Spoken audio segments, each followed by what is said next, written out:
একটা অডিয়েন্স আছে যে তিশা আপু, তানজিন তিশা আপুর ওয়ার্ক তারা বলতে অন্ধ।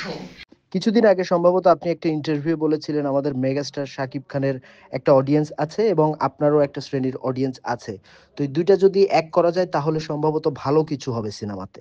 আমি বলিনি এই কথাটা, আমাকে যে কোশ্চেন করেছে, আমরা তো একটা কাজ করি সবসময়, আমরা কোশ্চেনটা ফেলে দিয়ে অ্যান্সারটা দিয়ে দিই।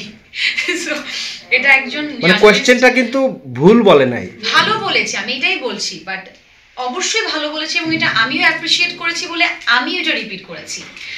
বাট অনেকের না ভুল ভ্রান্তি হয় যখন কোশ্চেনটা থাকে না, শুধু অ্যান্সারটা থাকে।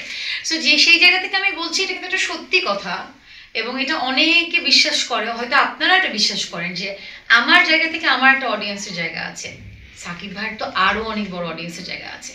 যখন এই দুই জনের অডিয়েন্স একসাথে মিলিত হবে বা আমরা যখন কাজ করব, সো আমরা একটা হিউজ অডিয়েন্স পাচ্ছি। So of course that's very nice for our industry, আসলে ভেরি নাইস, ভেরি নাইস। আমি তো অবশ্যই চাবো যখন আমি সিনেমা করব সবার সাথে কাজ করতে। জিৎ দা উনি তো ওপারের একজন বড় স্টার, তার সাথে কাজ করা অবশ্যই I would love to do that. Shariful Raju তো এখানে খুব ভালো কাজ করছে এবং আমাদের যে নায়ক বা হিরো আমরা যাদেরকে বলি তাদের মধ্যে শরীফুল রাজ খুব ভালো করছে। সো আমি যদি সিনেমা করি অবশ্যই আমি তাদের সাথে কাজ আমার করা হবে, আর ইনশাল্লাহ অবশ্যই আমাদেরকে একসাথে পর্দায় দেখা যাবে।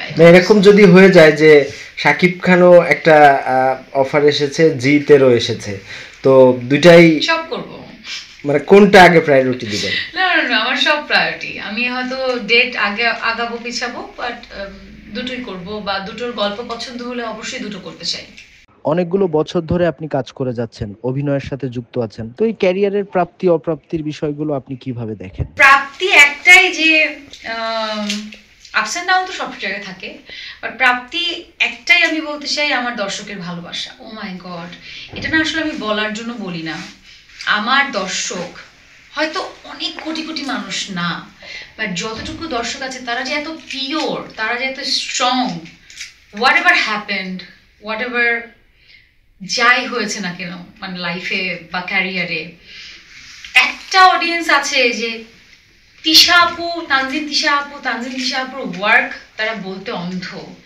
সো দ্যাটস মাই অ্যাচিভমেন্ট, আসলে আমি এটাকে আমার অ্যাচিভমেন্ট বলবো। আর অপ্রাপ্তি যদি বলি তাহলে হচ্ছে মানুষের নেগেটিভিটি, দ্যাটস মাই মানে কি বলবো, আমার অপ্রাপ্তি আমি এটাই বলবো যে কাজ করছি, এত কষ্ট করে কাজ করি আমরা, ফ্যামিলির আমাদের পরিবারের থেকে আমরা এখানে বেশি থাকি, মানুষের জন্য যে কাজটা করি, যে এন্টারটেইনমেন্ট আমাদের দ্বারা হয়ে থাকে, সেই জায়গায় আমরা বেশি সময় টাইম স্পেন্ড করি আসলে। সো সেই জায়গায় কাজ করতে এসে যখন কিছু না করেও সাইবার বুলিংয়ের শিকার হই, তখন মনে হয় ইস, কাদের জন্য কাজ করলাম, কাদের জন্য কাজ করছি। সো ওইটা আসলে অপ্রাপ্তি, বাট একটা টাইমে মনে হয় ডাজন্ট ম্যাটার, আমার যে দর্শক স্ট্রং পাওয়ারফুল অডিয়েন্স আছে না, দ্যাটস মাই অ্যাচিভমেন্ট, এবং সেটা নিয়ে সেটাই আমার হ্যাপিনেস। সো ওইটা আর এখন ম্যাটার করে না।